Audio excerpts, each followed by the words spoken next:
Covering news where you live, this is 5 News.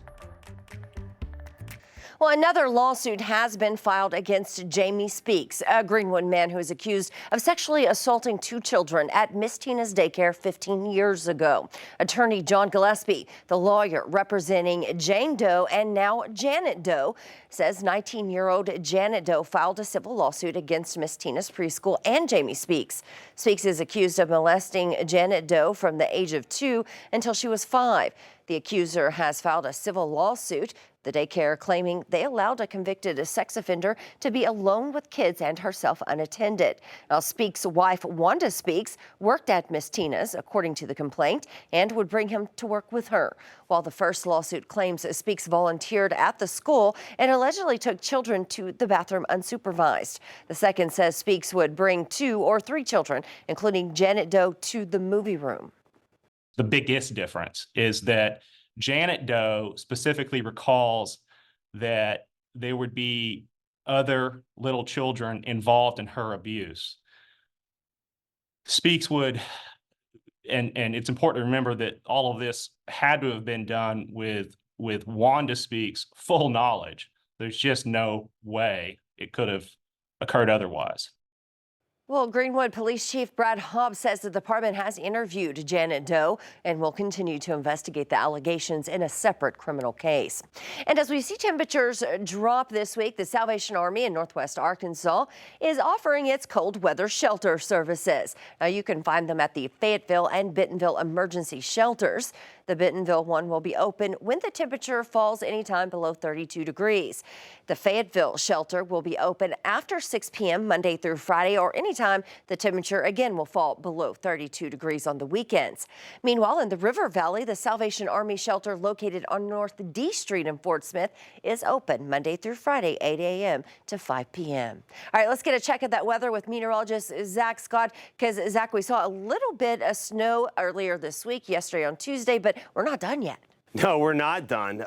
And we've got another similar event, rain turning to the backside, a band of snow coming in as low pressure passes by.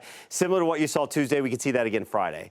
And then a potential for even more snow as we go into Sunday when that cold air really hits. So again, really soak in the warmer temperatures today and tomorrow, because coldest air so far this cool season is heading our way. Upper 40s, low 50s, certainly more comfortable than where we've been, but it still could be cool because we're going to have a south wind. I'll show you that in a second.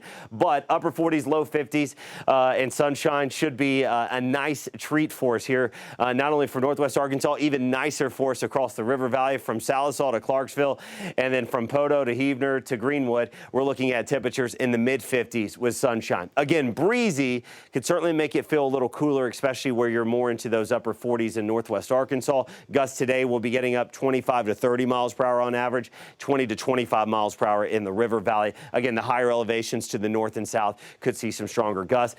Not quite as strong, certainly, as what we saw with 40, 50-plus gusts on Monday and Tuesday. We get a little bit of a break, but we'll get even stronger winds as we go into Thursday, as south winds jumping to Thursday, going to bring in moisture, going to bring in rain and thunderstorm chances.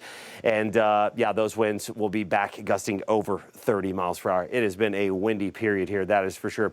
Again, Thursday's quiet. As we go into Thursday evening overnight, we're going to watch for some thunderstorms, Joe, to try to move in. Those storms could be strong to severe. We'll continue to track that for you. Then on the backside of the rain heading into Friday morning, we'll have that potential for that snow band coming in.